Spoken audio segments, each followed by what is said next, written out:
Welcome to Jets Talk. My name's Ryan. I'll be your pilot. If you're new here, hit that subscribe button. If you've been here before, welcome back. I love having you here. Boys and girls, I want to talk about the New England Patriots and their win against the Steelers last night because it opens a door for the New York Jets to potentially get as high as the number 2 overall pick. And this is kind of wild because Jets do control their own destiny. The Jets and Patriots, just one win separating the two of them. But I want to take a look at the schedule ahead, the teams that are in front of us, some of the players that are projected to go within the top 10, and just kind of have a conversation about what fans are really thinking. Because there's a lot of fans that are like, oh, I don't want to tank it all. We can't have, we got to have wins more than losses.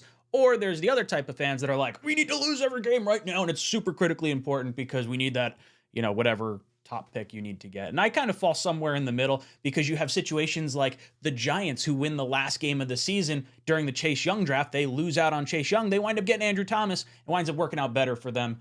Then you have situations where the Jets, we're trying to bottom out. And then we wind up winning the last game or one of the last few games and we miss out on Trevor Lawrence or something along those lines. So there's always these weird things in the NFL draft and there's never one real good way to go about it because you have to pick the right player at the end of the day, but it's still fun to go into. So let's hop over to the draft board. Take a look at this. So right now, the Bears, by way of the Panthers, own the number 1 overall pick, and I don't see that really changing at this particular point in time. I think they are definitely going to be locked in at number 1. But when you start looking at the rest of the teams here, New England's sitting tied with Arizona in the 2-3 spot. Now, how these are defined or how the order works is by strength of schedule, that far column on the other side. So the weaker your strength of schedule, the higher your draft pick will be based on similar records. So that's basically saying that if the Jets played a weaker schedule than the Tennessee Titans, even though we have the same record, we lost to worse opponents, meaning we are the worst team. So that's where the rankings kind of come in. So as games get played over the course of these next few weeks, these strength of schedules are going to shift. So last Monday night when the Chiefs played the Packers, because the Chiefs lost and the Jets played the Chiefs, it actually flipped the Jets from the 7 pick to the 6 pick. It was that close where it flipped us in pick. So it's going to change a little bit. So this isn't a total exact science without like really drilling down on how far or what each team's schedule is. But you're looking at Arizona, Washington, Chicago. Now, when I'm looking at the Jets draft, players that I want them to get, I'm looking, offensive lineman, wide receiver, or trade down. I'm not really feeling quarterback in the top of the draft, but if you get up to number 2, I think you have to at least consider it. I think there's going to be people out there and fans that do want to move forward with a quarterback with Aaron Rodgers coming back next year. Let this kid sit for a year, maybe 2, while Aaron takes the reins. But this is what we're kind of looking at. Let's hop over to the big board right now. So as you can see, this is all per Tankathon. They have Caleb Williams and Drake May going 1-2. So if you're a Jet fan and you're looking at New England, you're saying, I don't know if I want them to get their franchise quarterback. Or maybe you're looking at the Jets and you're saying, the number 2 pick didn't work out well for us. I would love for New England to go through the same thing for the next 3 years. So it's really super funky, but there's some players that I really want to take a look at for the New York Jets, and I feel like going all in next season for Aaron Rodgers is really the biggest thing you can do. And the players that kind of stand out the most to me are going to be Marvin Harrison Jr. out of Ohio State, Olu Fashanu and Joe Alt, the 2 offensive tackles from Penn State and Notre Dame, respectively. And those guys are all projected to go in the top 5. So in my mind, I'm kind of just hoping to get within the top 5 so we can at least have the decision of taking one of those players or trading down.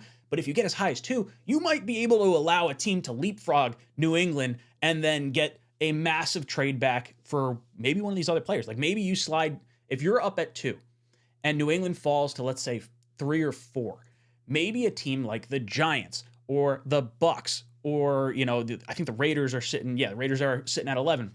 Maybe one of these teams want to come up and try to facilitate getting their new franchise quarterback in front of New England. So now you kind of cock block New England real nicely, and then you set yourself up with some more draft picks because we don't have a second round pick. So there's some magic that could be happening right here. Right now they have the Jets taking the tight end out of Georgia, Brock Bowers. This dude is supposed to be one of the 2 quote unquote generational type players in this draft.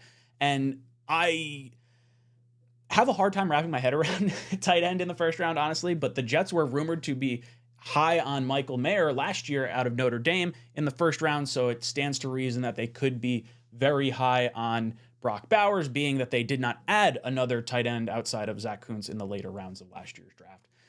But I'm looking at the tackle and the wide receiver as like the two most like kind of crown jewel things that we can add, because Marvin Harrison Jr. is deemed that generational prospect. But then you can kind of see, like, if the higher you go, the more you get in a trade down. So if there's players you like let's say you like the tackle out of Oregon State at 18, you could drop way back and get a ton of draft capital and then be more, enticing for next year's draft. Or if, let's say the Jets have to pull the plug after next year, now you have a ton of draft capital, go get your quarterback, or maybe to attract a new head coach and GM because you have this plethora of picks.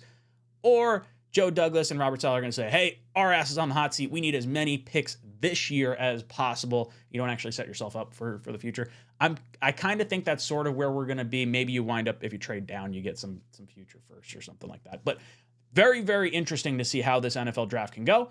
And as far as the top 10 picks, this is where, hold on, let me highlight this a little differently for you. These are the teams that are going to be the games remaining for the teams within the top 10. And these are the games that are the most critical for the New York Jets, because the Jets really are not going to get up to number one, I don't think. I mean, the NFC South is so bad. I mean, maybe the Panthers luck into some wins here at the end with the Falcons, the Saints, and the Bucks. But I don't know.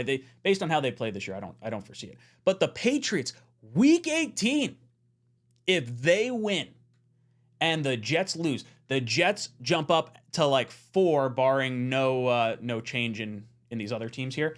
But there's other games that could obviously, flex. The Jets play the Commanders, for instance. So if the Jets lose to the Commanders and the Jets lose to the Patriots, we are going to be sitting very pretty, and I think it's almost assuredly that we're going to get a top 5 pick, barring some type of offensive explosion with Zach coming back onto the field.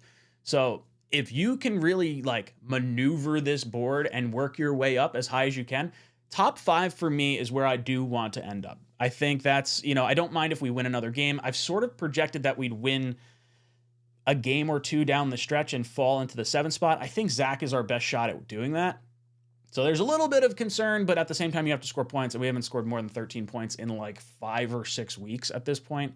So things to keep an eye on. Gonna be interesting. I want to hear from you guys. Where do you fall on this whole tank versus not tank, high draft pick versus low draft pick? Do you want the Jets to go for the wide receiver and Marvin Harrison Jr. if we get up that high? Do you want the offensive lineman? Do you want to trade down? It's fascinating. It's going to be a discussion that we have all offseason, and I can't wait to break it down. I go through this whole draft process. It's literally my favorite part of the entire year, just because the season usually sucks so bad.